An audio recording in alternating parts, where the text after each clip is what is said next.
दोपहर के number 1 debate में आपका स्वागत है। मैं हूं आपके साथ हिमांशु दीक्षित। एक तरफ राम मंदिर के उद्घाटन को लेकर पूरे देश में जश्न का माहौल है, तो दूसरी तरफ राम मंदिर से कई सियासतदान बौखलाए हुए हैं। खुद को मुसलमानों का सबसे बड़ा पैरोकार बताने वाले ओवैसी साहब तो अब मस्जिद के नाम पर युवा मुसलमानों को भड़काने का काम कर रहे हैं। तो साजिद रशीदी धमकी दे रहे हैं कि अब किसी मस्जिद पर कुछ भी किया गया तो मुसलमान चुप नहीं बैठेंगे। और आज इसी मुद्दे पर बात करेंगे, लेकिन पहले एक रिपोर्ट।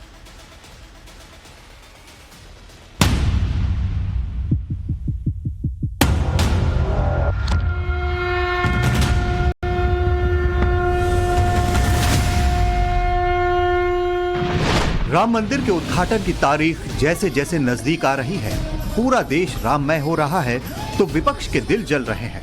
बार बार विपक्षी नेता राम मंदिर के बहाने विवादित बयानबाजी कर रहे हैं। अब AIMIM चीफ असदुद्दीन ओवैसी तो सीधे सीधे मुस्लिम युवकों को भड़काने का काम कर रहे हैं। मंच से ओवैसी की भड़काऊ तकरीर का वीडियो वायरल हो रहा है, जिसमें ओवैसी बाबरी मस्जिद की तस्वीर को हाथ में लेकर अपनी कौम के नौजवानों से अपील कर रहे हैं कि वो अपनी मिल्ली हमियत और ताकत बरकरार रखें और मस्जिदों को आबाद रखें। कहीं ऐसा ना हो कि मस्जिदें भी छीन ली जाएं। नौजवानों, मस्जिदों को आबाद रखो। नौजवानों, तुमसे मैं कह रहा हूं, हमारी मस्जिद हमने खो दी और वहां पर क्या किया जा रहा है आप देख रहे हैं।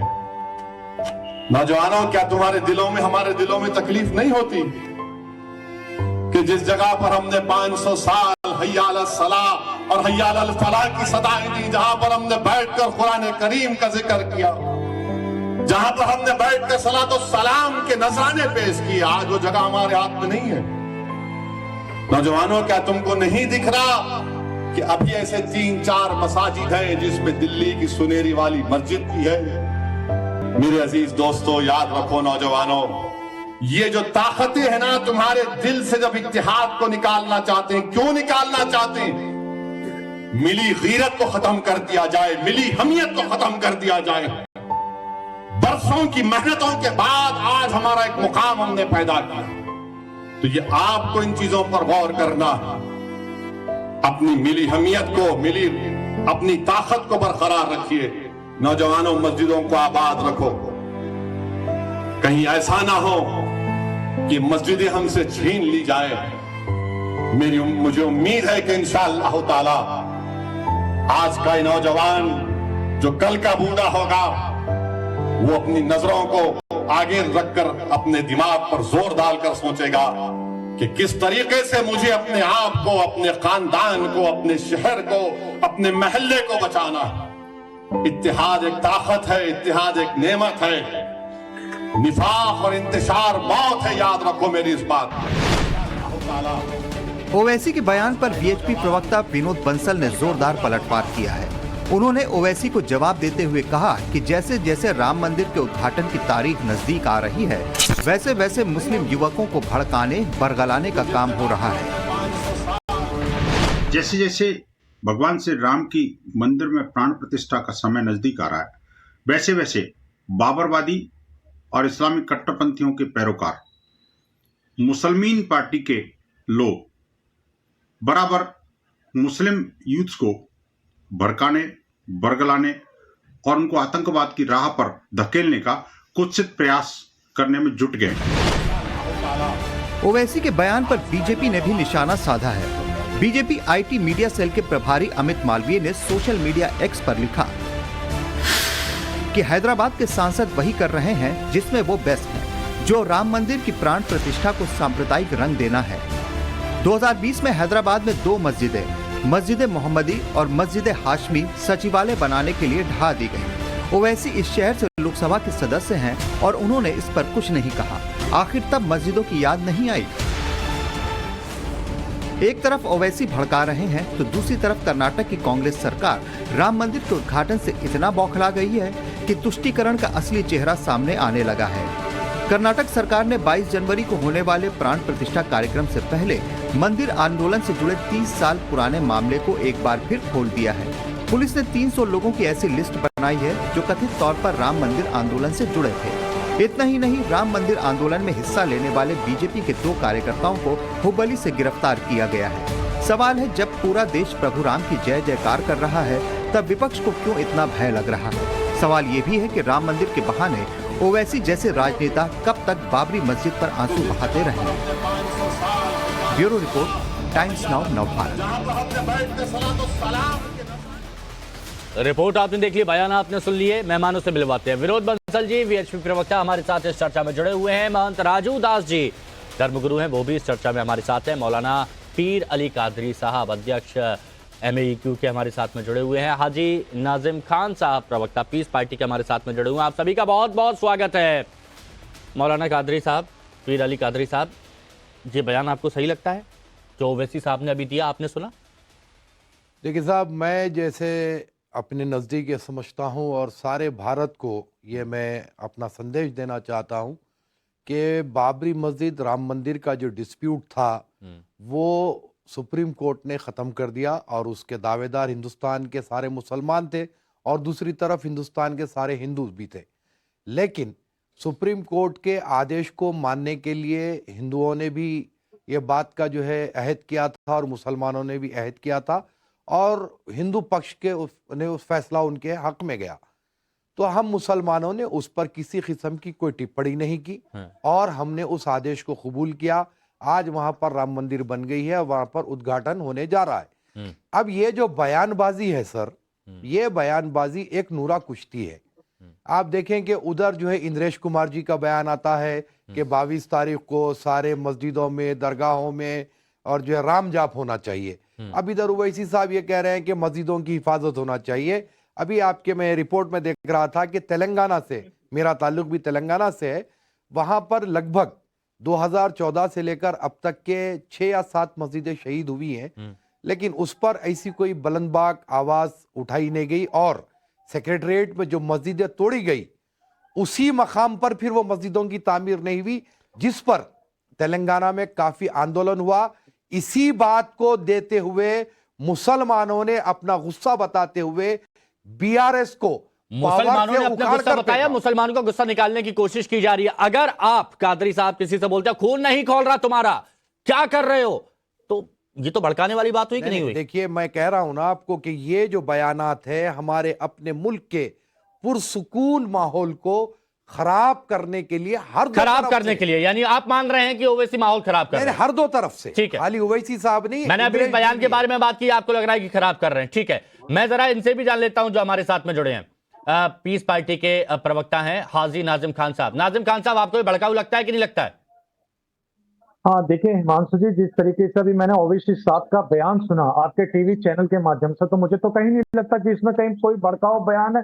उन्होंने तो सीधा कहा कि मस्जिदों को आबाद कीजिए। उन्होंने कोई ये नहीं कहा कि आप जाके राम मंदिर जो बन रहा वहां जाकर राम मंदिर के खिलाफ खड़े होइए, ऐसा कुछ नहीं बोला है हिमांशु जी। उन्होंने तो कहा है कि युवाओं अपनी मस्जिदों में जाके मस्जिदों को आबाद कीजिए। ये कौन सा भड़काऊ बयान? नहीं, लेकिन बार बार ये बोलना कि आपका क्या खून नहीं खोलता, आपकी मस्जिदें आपसे छीन ली जा रही हैं, ये तो आप उन लोगों को बरगला रहे हैं जो लोग शिक्षित भी नहीं है, अशिक्षित हैं। हिमांशु जी, देखिए मस्जिद में छीनने का काम तो देखिए मैं आपको बता देता हूँ, मस्जिदें तो भारत के जितनी भी मस्जिदें सब निशाने पे हैं। अभी सुनहरी मस्जिद का भी आप देख लीजिए, सुनहरी मस्जिद को भी निशाने पर रखा हुआ। लेकिन मैं आपको बताता हूँ, ये देश संविधान से चलता है। ये संविधान ओवैसी पे लागू नहीं होता, मानते नहीं है क्या ये संविधान? देखिए हिमांशु जी, संविधान तो ओवैसी साहब, आप, मैं, सब पे ये संविधान लागू होता है। और मैं तो जानबूझ के होता है ऐसा? नहीं, अगर सब पे लागू होता है तो ये जानबूझ के करते हैं। हिमांशु जी, बात तो पूरी सुन लीजिए। जो भारत की धार्मिक पुस्तक है, संविधान है, ये सभी पे लागू होती है। अब भारत का संविधान ही सबसे अहम है। और हिमांशु जी, एक बात और बता दूं, अभी जब बाबरी मस्जिद का जिक्र चल रहा था तो मैं ये कहना चाहता हूं, जब सुप्रीम कोर्ट का फैसला आया तो भारत के सभी संवैधानिक तौर पर सबने इस फैसले का स्वीकार करा। लेकिन सुप्रीम कोर्ट का फैसला आने से पहले कुछ तथाकथित लोग थे जो ये कह रहे थे कि सुप्रीम कोर्ट का फैसला कुछ भी है, मंदिर वहीं बनाएंगे। लेकिन अब वो कौन लोग थे, उनकी पहचान नहीं हो पाई है आज तक। नहीं, लेकिन संवैधानिक तरीके से भी बयान दिया गया था। चलिए ठीक है, लेकिन अभी ये भड़काऊ बयान जो दिया जा रहा है उसको आप मान भी रहे हैं कि वो भड़काऊ है, लेकिन दूसरी तरफ कह रहे हैं कुछ गलत भी नहीं किया। नहीं, क्यों? कादरी साहब ने बोला भी कि ये गलत है, इस तरह के बयान नहीं होने चाहिए। ठीक है, विनोद बंसल जी, जब संवैधानिक तौर पर फैसला हुआ है, ज्यादातर मुसलमान भी खुश है और हमने ये देखा है अयोध्या में, बाकी जगहों पर भी, कि बहुत सारे मुस्लिम लोग ऐसे हैं जो पैदल यात्रा कर रहे हैं अयोध्या तक के लिए, वो राष्ट्रोत्सव में शामिल होना चाहते हैं, लेकिन ये बोलना कि खून नहीं खौल रहा, क्या मस्जिद छीनी जा रही है, क्या कर रहे हो बैठे बैठे, ये क्या बताता है, बताइए। हिमांशु जी, इतना ही नहीं है। देखिए, जो राम मंदिर के विरुद्ध बाबरी के पैरोकार थे, वो तो पुष्प वर्षा कर रहे थे प्रधानमंत्री की यात्रा पर। आप इकबाल सोचिए। अंसारी देखा था हमने। हाँ, इकबाल अंसारी संपूर्ण देश ने देखा, आप देखिए कि, लेकिन इनको नहीं दिखता। ये समझ में नहीं आता कि पीस पार्टी के प्रवक्ता हैं या डिस्ट्रक्शन पार्टी के प्रवक्ता हैं। लेकिन मैं ये कहना चाहता हूँ, देखिए, ये ओवैसी जी की बात में दो तीन चीजें बड़ी दमदार हैं। नहीं, ठीक है, हाँ, ठीक है, सुनिए, मेरी बात सुनिए। आप इस तरीके की भाषा का प्रयोग ना करें सर, इस तरीके की। आपको अगर आपत्ति है तो आप बात कीजिए, लेकिन अगर आप मुझे इस तरीके की बात करेंगे बिल्कुल गलत है। मैं आपको बता दूं सर। हाँ, बोलिए, आप बोलिए सर। देखिए, मैं कहना चाहता हूँ, ओवैसी जी की बात की गंभीरता को समझना पड़ेगा। एक तरफ जो उनका भाषण भड़काऊ लग रहा है इनको, हिमांशु जी को, तो वहीं मुझे एक चिंता भी नजर आ रही है उसमें। मुझे चिंता ये नजर आ रही है कि उन्होंने ये कहा कि देखिए, मुस्लिम यूथ हो, मुसलमान युवक हो, ये मस्जिदें नाबाद हो रही हैं, आबाद करना है इनको। यानी मस्जिदों की तरफ, इस्लाम की तरफ मुस्लिम यूथ का रुझान जो है बदल रहा है। अब वो मुसलमान यूथ जो है वो मस्जिदों से बाहर निकल रहे हैं। यानी जो एक्स इस्लाम वाला कंसेप्ट है हिमांशु जी, वो तेज गति के साथ आगे बढ़ रहा है। उनकी चिंता ये भी है। अच्छा, देखिए, क्योंकि मस्जिदों में कोई जा नहीं रहा, मस्जिदों को कोई नमाज पढ़ने आ नहीं रहा, तो आखिरकार इस्लाम तो धीरे धीरे खत्म हो जाएगा। तो ये भी एक चिंता है। दूसरी बात ये है कि भड़का करके भड़काऊ राजनीति करना चाहते हैं। खत्म नहीं होगा, इस्लाम कभी खत्म नहीं होगा बंसल जी। अरे मैं थोड़ी कह रहा हूँ यार, मैं नहीं कह रहा, आपके नेताजी कह रहे हैं खत्म नहीं होने वाला। अरे आपके नेताजी की बात कर रहा हूँ, मैं थोड़ी कह रहा हूँ यार। आप बताओ, उन्होंने ये क्यों कहा कि मस्जिदें नाबाद हो रही हैं? मस्जिदों को आबाद करने की क्यों जरूरत पड़ी भाई? उन्होंने मस्जिदों को आबाद करने की क्यों जरूरत पड़ी? आप बताओ ना। और दूसरी बात, ये जो मस्जिदें छीनी जा रही है, इसका क्या मतलब है? मस्जिदें छीनी जा रही है तो मतलब ये कि मस्जिद इबादगाह है, मस्जिद इबादगाह है, मस्जिदों को टारगेट करना बंद कर दीजिए। जब से विनोद बंसल मेरा नाम है ना। नहीं, आप ठीक है, अच्छा, मस्जिदों को। अच्छा, ठीक है, एक मिनट। आपसे मेरी बात हुई है, इसका एक जल्दी से जवाब मौलाना पीर अली कादरी देना चाह रहे हैं, उसके बाद महंत राजूदास के पास आता हूं मैं। हाँ, बताइए कादरी साहब। सर, हमारे विनोद बंसल जी को बहुत बड़ी गलतफहमी। एक तरफ तो कहते हैं कि मुसलमान सड़कों पर निकलकर नमाज पढ़ते हैं। अरे अल्लाह का करम है कि मस्जिदें बस नहीं होती हैं तो सड़कें भर जाती है। आज भी मुसलमान मस्जिद में इतना जाता है। समझ रहे हैं आप? अरे बीच में मत बोलिए सर। बंसल साहब सुनिए, अपने नेताजी को बताइए। सुनने की क्षमता रखिए, नहीं, मैं तो सुन ही रहा था। रखिए, क्या बीच में मैं जब बोल रहा था तब आपके ये नेताजी बोल रहे थे। सुनिए आप। और जब आपके नेताजी बोल रहे थे तो आप चुप थे। विनोद बंसल जी, सर सुन लो। विनोद जी, एक एक करके मैं बोलता हूँ। विनोद जी, आपके पास आऊंगा, पॉइंट रखिएगा, बिल्कुल मौका दूंगा, लेकिन एक बार जरा सुन लेते हैं प्लीज। अच्छा नहीं लगता सर, आप है, हमारे इंद्रेश जी है, ऐसे ही लोग तो देश का वातावरण खराब कर रहे हैं। अच्छा, और रहा सवाल सर कि आपने इकबाल अंसारी की मिसाल दी। इकबाल अंसारी कोई ठेकेदार नहीं था बाबरी मस्जिद का, सारा हिंदुस्तान का मुसलमान उसका दावेदार था। ये बात तो क्लियर रखिए आप। और हम नहीं चाहते कि देश का माहौल बिगड़े। हम चाहते हैं कि पुरसुकून माहौल में हर चीज हो जाए। सुप्रीम कोर्ट का आदेश है, इसीलिए हमने चलिए ठीक है। कबूल किया है। आप कादरी साहब, एक तरफ आप कह रहे हैं विनोद बंसल जैसे लोग माहौल खराब कर रहे हैं, लेकिन उस कैटेगरी में आप ओवैसी साहब को रखने में थोड़ा सा हिचकिचा रहे हैं। अच्छा, एक मिनट, ठीक है, ठीक है। क्यों ओवैसी भी माहौल खराब कर रहे हैं? सर्कल में ओवैसी माहौल खराब कर रहे हैं, मान रहे हैं? विनोद बंसल हो या इंद्रेश जी हो या ओवैसी साहब हो, जो भी ऐसे किस्म के बयान देगा हम उसकी तायद नहीं करेंगे। खुल के बोल रहे हैं। चलिए ठीक है। अब राजूदास जी भी है, महंत राजूदास जी। एक मिनट रुकिए, नाजिम खान साहब, और भी लोग हैं। महंत राजूदास जी, नाजिम जी थोड़ा सा रुकिए ना, सब्र रखिए, मैं आ रहा हूं। महंत राजूदास जी, जो राम राष्ट्रोत्सव की एक धूम मची हुई है देश में, दुनिया भर से, देश भर से, अलग अलग हिस्सों से जो भक्त आ रहे हैं वहां पर, जिसमें हिंदू भी हैं और कुछ मुस्लिम भाई भी हैं, जो अयोध्या की तरफ बढ़ रहे हैं इस राष्ट्रोत्सव में शामिल होने के लिए, क्या ये माहौल खराब करने की कोशिश है? ऐसे बयान आपको लगते हैं? पहले तो अयोध्या सिद्धपीठ हनुमानगढ़ी से सबके लिए जय जय सिया राम, मंगल कामना करते हैं। हमारे दो मुस्लिम भाई भी बैठे हैं और हमारे बीएचपी के प्रवक्ता बैठे हैं, उनके लिए ढेर ढेर सारा आशीर्वाद। कष्ट है कि एक स्वच्छ डिबेट होना चाहिए, वो नहीं हो पाता है। पता नहीं आप कैसे इन दो लोगों को कंट्रोल नहीं कर पा रहे हो। एक शब्द आप अपनी बात को रखिए ना, आप टीवी चैनल पे लड़ाई कर रहे हो, ऐसे थोड़ी ना होता है। आप अपनी बात को रखिए, आपको जब मौका मिले उस समय में नहीं, वो अपनी बात रख रहे हैं। देखिए वक्त कम है, राजू दास जी पॉइंट पे आ जाइए प्लीज। नहीं, ठीक है, पॉइंट पे ही आ रहा हूं। दुख इस बात की है कि जो लोग आज टीवी चैनल पर बैठकर संविधान की दुहाई देते हैं, दूसरी तरफ संविधान को मानते नहीं। हाँ। राम मंदिर का आदेश मैंने नहीं दिया, हाँ। सनातनियों ने लड़ाई लड़ी, साक्ष्य दिया, एविडेंस दिया, प्रमाण दिया। इतने वर्षों तक पारब्रह्म परमात्मा भगवान श्री राम को अपने टेंट में रखने का अपराध किया। उसके बाद कोर्ट ने डिसीजन दिया, उसके बाद निर्माण कार्य चल रहा है। इस प्रकार से देश में नौजवान मुसलमानों को भड़काने का जो प्रयास, ओवैसी जैसे, मैं तो आतंकवादी कहूंगा, आपको तकलीफ हो जाएगी इसलिए कहूंगा क्योंकि राष्ट्र मंदिर का सेवक है, भारत का मंदिर कौन, और संसद भवन का सांसद वो एक पुजारी है। और किसी मंदिर का पुजारी इस प्रकार से लोगों को लड़ाने की बात करे, दंगा भड़काने की बात करे, लोगों को ये करे कि ये मुसलमान भाइयों जग जाओ, अब किसी मस्जिद को जाने नहीं देंगे। अरे भाई, मैं कौन सा मस्जिद ले लिया भाई? अयोध्या में बाबर कौन था? बाबर एक विदेशी आक्रांता था, आक्रमणकारी था, बलात्कारी था, चोर था, नीच था। वो इस्लाम का कोई गुरु नहीं हो सकता।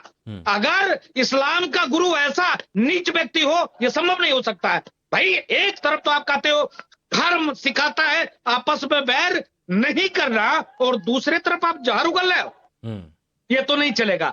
देश संविधान से चलेगा, संवैधानिक तरीके से आप बात को रखो। आज जो बाबरी मस्जिद की बात आप कर रहे हो, हमने संवैधानिक तौर पर, महान जी इंद्रेश जी को भी समझाइए ये बात, और विनोद बंसल को भी समझाइए कि इस किस्म के भड़काऊ बयान ना दे। आपके बीच आप सिर्फ ओवैसी साहब की बात कर रहे हैं, देश बांटने की आप बात कर रहे हो, देश तोड़ने की आप बात कर रहे हो। आप संविधान को कहाँ मानते? संविधान को मानते तो आप ये कहते कि बाबरी मस्जिद, बाबरी मस्जिद, बाबरी मस्जिद। नहीं, लेकिन कादरी साहब शुरुआत में कहा इन्होंने कि ये सही बात नहीं है ओवैसी की।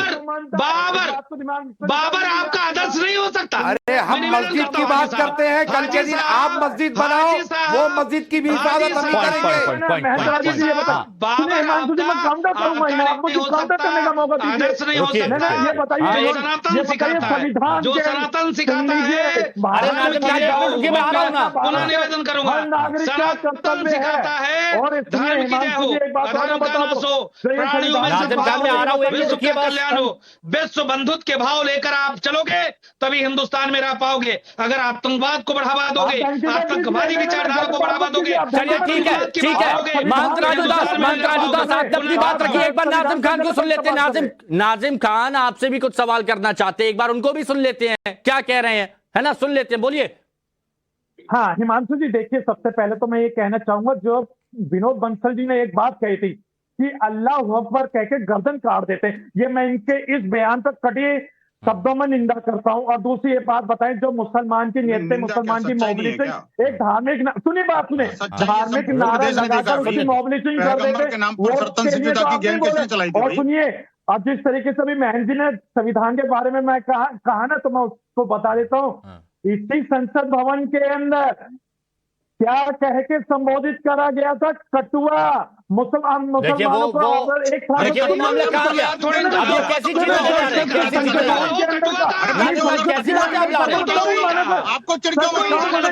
में क्या हुआ आपने देखा नहीं? भाई आप तो कटुआ नहीं है ना, अरे इस तरह के शब्दों का कोई सवाल नहीं करेगा। एक बड़ी खबर ले लेते हैं। मौलाना साजिद रशीदी ने भी एक बयान दिया, वो भी आपको सुनवाते हैं। किसी और मस्जिद को गिराने नहीं देंगे, ये साजिद रशीदी कह रहे हैं। दोबारा 1992 वाला कांड नहीं होने देंगे। मुसलमान अभी तक खामोश रहा है और देश अभी हिंदू राष्ट्र नहीं बना है। अब सुनिए, आप खुद सुनिए क्या कहा। बाबरी मस्जिद पर जो फैसला आया वो इतना क्लियर फैसला था जिसके बारे में मैं समझता हूँ बोलने की गुंजाइश तक नहीं रह जाती। इवन 2-3 चीज़ें उन्होंने बहुत साफ तौर से मेंशन की। एक झूठ का जवाब दिया कि मंदिर तोड़कर मस्जिद नहीं बनी, ऐसा कोई साक्ष्य नहीं मिला। 1949 में मूर्तियाँ गलत तरीके से रखी गई। 92 में बाबरी मस्जिद को इलीगल तरीके से तोड़ा गया। जो लोग शामिल थे उनके खिलाफ कार्रवाई होनी चाहिए। ये 4 ऐसे महत्वपूर्ण बिंदु हैं जिनको समझकर आगे कदम नहीं उठाना चाहिए। 5वीं बात एक और कही सुप्रीम कोर्ट ने, उन्होंने कहा कि 91 का जो प्लेसिव वर्शिज एक्ट है, अब उसके बाद गुंजाइश नहीं रह जाती किसी और मस्जिद पर बात करने की। लेकिन ज्ञानवापी पे चले गए, मथुरा पर चले गए, कभी ताजमहल पे चले जाते हैं, कभी 3000 बताते हैं, कभी 30,000 बताते हैं, कभी 3 लाख बताते हैं। तो ये जो सारा मामला है, इसको लेकर मुसलमान कहीं ना कहीं डरा हुआ है, इसमें कोई दो राय नहीं है।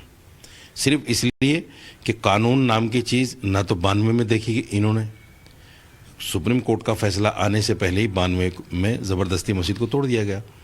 अभी हाई कोर्ट ने या निचली अदालतों ने सिर्फ ज्ञानवापी को सर्वे करने की इजाज़त दी है, लेकिन शिवलिंग आ गया बाहर निकल कर कि साहब ये तो शिवलिंग है, और शोर मचा दिया, बिल्कुल पूरे हिंदुस्तान में शोर मच गया, साहब यहाँ तो चिन्ह है। हमने 92 को देखा है, अब हम दूसरी किसी मस्जिद के साथ 92 तो होने नहीं देंगे, ये तो फैक्ट है।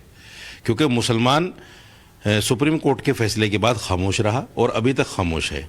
लेकिन अगर किसी तरीके से दोबारा 92 की तरह इस तरह की हरकत की गई तो मुसलमान भी चुप नहीं बैठेगा। कादरी साहब, पहले एक बात बताइए, क्या मुसलमान डरे हुए हैं? आप डरे हुए हैं? देखिए सर, मुझे अपने मुल्क के संविधान पर पूरा भरोसा है। आप डरे हुए हैं, हाँ या ना? ना, क्यों डरेंगे? ठीक है। हमारा नाजिम खान साहब, ये जो कह रहे हैं कि हम मंदिर नहीं मानेंगे, हम मस्जिद ही मानेंगे, क्या आप भी इनकी बात से इत्तेफाक रखते हैं? हाँ, देखिए हिमांशु जी, ये रशीदी साहब का निजी विचार है, निजी विचार है, निजी विचार। अब मेरे को एक बात बताइए, साजिद रशीदी जैसे लोग ऐसे भड़काऊ बयान दे, निजी बयान, ओवैसी जैसे भड़काऊ बयान दे तो वो उनका निजी बयान, या फिर आप कह सकते हैं कि उनके विचार है, लेकिन उनको कितने लोग फॉलो कर रहे हैं? कितने लोग ऐसे हैं जो 5वीं क्लास तक नहीं गए होंगे, लेकिन बयान सुन के क्या दिमाग करता होगा उनका? वो क्या करेंगे आगे बढ़ के? देखिए हिमांशु जी, देखिए देखिए फिर इसी तरीके की बातें कर रहे हैं। ये देश संविधान से चलता है, इस तरीके के अगर बयान तो ये संविधान नहीं मानते क्या? ये संविधान नहीं मानते क्या? तो ये गलत है। हाँ हिमांशु जी, देखिए मैं बताना चाहता हूँ कि ये देश संविधान से चलता है। विनोद बंसल जी को संविधान को मानना पड़ेगा। अरे नहीं, आप लोग नहीं मानते, आप लोग नहीं मानते, हम तो मानते हैं। तो संविधान के मेरे को बस एक मिनट विनोद बंसल जी, मेरे को ये बात जानना है प्लीज। देखिए सब लोग देख रहे हैं, जनता देख रही है। नाजिम खान, मुझे बस ये बताइए, साजिद रशीदी और अगर ओवैसी जैसे लोग ऐसे बयान देते हैं तो जो अशिक्षित वर्ग है वो क्या करेगा? मुझे बस ये बताइए, आप ये बताइए। हाँ तो हिमांशु जी, मैं आपको बताता हूँ, ओवैसी साहब ने कोई भी विवादित बयान नहीं दिया, कोई भड़काने का नहीं। सुनिए ना, जो बच्चा कभी पढ़ा नहीं है उससे आप ये बोले कि तुम्हारा खून नहीं खोलता, वो क्या करेगा? वो क्या हाथों में क्या उठाएगा? बात तो सुन लीजिए, उन्होंने मस्जिद आबाद करने की बात कही। अभी जैसे हमारे पीर साहब ने कहा कि सड़कों पर अगर नमाज। हाँ हिमांशु जी, मैं आंसर करना आपकी आवाज को शायद कुछ आपकी आवाज को कोई दिक्कत है? कादरी साहब बोलिए, फिर मैं आगे बढ़ता हूं बंसल जी के पास। देखिए सर, अभी आपने रशीदी साहब का आपने बयान बताया है, और बाबरी मस्जिद के जो जजमेंट है उसके अंदर 1992 की जो हरकत हुई थी, जो बाबरी मस्जिद को ढाया गया था, सुप्रीम कोर्ट ने भी उसको गलत माना है और उसकी सजा दी गई है। ठीक है, लेकिन तो एक बात जो कहा, लेकिन ये बात क्लियर कीजिए ना कि जब संविधान के तौर पर ये चीज तय हो गई है कि अब वहां पर मंदिर बन रहा है, फिर ये बयान दे रहा है कि हम मंदिर नहीं मानेंगे, हम मस्जिद ही मानेंगे, वो क्या है? हिमांशु जी प्लीज मैं कंप्लीट कर लूं। तो अब जो बात हुई कि 1992 को तो सुप्रीम कोर्ट ने भी गलत माना, तो उन्होंने कहा कि अब कोई 1992 हम दोहराने नहीं देंगे और हमारा संविधान पर हमें यकीन है, अब ऐसी कोई हमारे देश में काली घटना नहीं होगी, ये मैं आपसे कह रहा हूं। लेकिन सुप्रीम कोर्ट बाबरी की तस्वीर लगाकर माइक पकड़कर जब इस तरह की बातें की जाती हैं, वो क्या है? नहीं सर सुनिए, अब सुप्रीम कोर्ट का आदेश आने के बाद हम जितने हिंदुस्तान के मुसलमान जो कट्टर मुसलमान हैं और कट्टर भारतीय है, हमने इस फैसले को कबूल किया। और अरे आपने कर लिया, आप मान रहे हैं, लेकिन बाकी लोग कहां कर पा रहे हैं? वो टीस तो अभी भी दिख रही है ना। मुझे यह बताइए महंत राजू दास जी, इस कट्टरता का जवाब क्या प्यार से दिया जा सकता है? ये विचारधारा कैसे बदलेंगे आप? सोच कैसे बदलेंगे, बताइए। नहीं देखिए, हाँ, सनातन सिखाता है धर्म की जय हो, अधर्म का नाश हो, प्राणियों में सद्भाव हो, विश्व का कल्याण हो। सनातनी कट्टर होते नहीं। अगर हम कट्टर होते तो क्या इतने वर्षों तक हम मुकदमा लड़ते? इतने वर्षों तक भगवान राम टेंट में होते? जो आज ये चिल्ला रहे हैं कि अब कोई मस्जिद हम शहीद नहीं होने देंगे, अरे आपके पूर्वजों ने जो गलती किया उस पर आपको प्रायश्चित करना चाहिए, क्षमा मांगना चाहिए कि आपको ऐसी भाषा का प्रयोग करना चाहिए। कोर्ट के आदेश से बन रहा है, संवैधानिक तौर से हम आपके जैसे तलवार के नोक पर हिंदुओं की गला नहीं काटा। अच्छा महंत जी, एक बात बताइए, आप अयोध्या में हैं। अच्छा, आप अयोध्या में हैं महंत राजू दास जी, मेरे को ये बताइए, अयोध्या में बहुत से मुस्लिम भाई हैं, जैसे इकबाल अंसारी का आपने उदाहरण दिया, वहां पर कैसा माहौल है? वहां पर तो सब एकजुट है ना, राष्ट्रोत्सव में जुड़े हैं। अयोध्या के सारे मुसलमान राष्ट्रवादी मुसलमान है और अयोध्या के सारे मुसलमान हिंदुओं के साथ है। जिस आप बाबरी मस्जिद की बात करते हो, यहाँ का मुसलमान कभी वहां नमाज पढ़ने नहीं गया, कभी वहां पर नमाज नहीं पढ़ी गई, वो मंदिर थी ही नहीं, वो मस्जिद थी। इलीगल तरीके से राजू जी सुनिए, आपसे सर्टिफिकेट लेने की जरूरत नहीं है। हम अरे यही कराने वाले, तुम वहां से भाषण न दो, तुम्हारे भाषण से कुछ होने वाला नहीं है। तो आप लोग अरे मेरे जैसे लोगों ने, अरे सुनो, चुप रहो, तुमको कुछ पता नहीं है। मेरे जैसे लोगों, अच्छा तुम बताओ, कोई तुमने अगर एक भी तुमने मंदिर बनाई क्या? इनसे मेरा सवाल, इनसे पूछिए, एक भी कोई मंदिर बनाया तुमने? मैं पूछना चाहता हूं तुमसे पूछना चाहता हूं, कोई एक भी मंदिर बनाया क्या? मैं सुन लो, मेरा एक सवाल है, इनसे पूछिए, मेरा एक सवाल है, इनसे पूछो, मेरा एक सवाल है आपसे, इनसे पूछिए पहले आप। अरे पूछ लीजिए, अब सवाल हो जाएगा, रुकिए, बाकियों के पास भी आना है, पूछ लीजिए। हाँ बोलिए, बोलिए। मेरा एक सवाल है, इनसे पूछिए, कोई एक भी इन्होंने मंदिर बनाया क्या? मैंने मस्जिद बना के दिया है, अपने जमीन में बना के दिया है, इनको शर्म करना चाहिए, चुल्लू भर पानी में डूब के मर जाना चाहिए। नहीं, ऐसा मत करिए, ऐसी बात का क्या? अरे आपने मस्जिद के लिए जगह दी है। नाज़िम खान, मेरे को एक बात बताइए, नाज़िम खान, आप पीस पार्टी, एक नाज़िम खान रुकिए, मुसलमान नहीं। सुनिए, नाज़िम खान, आपको मेरी आवाज आ रही है? हाँ, आप पीस पार्टी से हैं। पीस पार्टी मतलब शांति सद्भावना की बात करने वाली। मैंने वो तस्वीरें देखी है, जब रामनवमी का जुलूस निकलता है तो मुस्लिम भाई आते हैं, शरबत पिलाते हैं, मैंने वो तस्वीर देखी है। आप क्या चाहते हैं, ऐसी ही तस्वीर होनी चाहिए, या फिर ये जो बयानबाजी देकर माहौल खराब करने की कोशिश की जा रही है, जब उस वक्त जब पूरे देश भर से लोग पैदल यात्रा कर रहे हैं? और सोचिए, मामला अगर बिगड़ गया फिर ऐसी बयानबाजी से, फिर आप क्या चाहते हैं? देखिए, मैं आप सुनिए हिमांशु जी, देखिए ये देश गंगा जमनी तहजीब का है, और देखिए मेरा मजहब ये सिर्फ टीवी का बोलने के लिए है क्या? मंच पे कुछ और आ जाता है।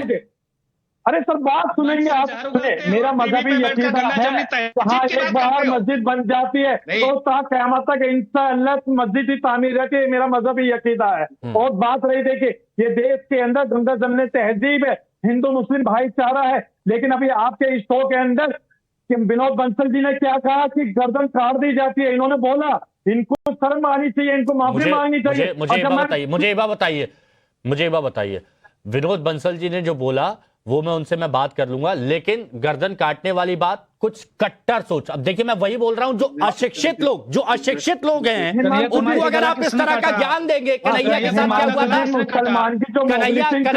कन्हैया के साथ क्या हुआ था, मुझे आप बताइए। नहीं, पहले ये बताइए, कन्हैया के साथ में क्या हुआ था? कन्हैया कुमार के गला किसने? एक मिनट, हाँ नाज़िम खान साहब, क्या हुआ था अभी इलाहाबाद में? क्या हुआ? महंत जी, राजूदास जी एक मिनट, नाज़िम खान साहब, कन्हैया के साथ में क्या हुआ था? देखिए, गर्दन कटी थी। सुनिए, और क्या आपको लगता है वो शिक्षित था जिसने काटा, उसके दिमाग में कट्टर था? आप हिमांशु जी बात सुनिए, कन्हैया के साथ जो हुआ वो भी गलत था, और जो अखलाक के साथ हुआ वो भी गलत था। नाज़िम भाई, मैं यही तो कह रहा हूं कि ऐसे बयान अशिक्षित लोगों को, जो अनपढ़ हैं, जो पढ़ नहीं सकते, वो लोग ऐसा ही तो हरकतें करेंगे ऐसे बयान सुन के। यही तो रोकना है। मैं हाँ हिमांशु जी, देखिए मैं आपकी बात बताता हूँ कि जो मुसलमान की मॉबलिचिंग कर देते हैं, धार्मिक नारा लेकर, अब आप फिर दूसरे एंगल पे आप पहले शुरुआत कहां से हो? कहां पर बॉम्बिंग हो गई? कहां पर बॉम्बिंग हो गई? कहां पर हो गई? राजू जी आपको पता नहीं है कि आप पहले जानकारी, आप नेशनल टेलीविजन पर बैठे, आप नेशनल टेलीविजन पर मुद्दा डाइवर्ट नहीं करेंगे।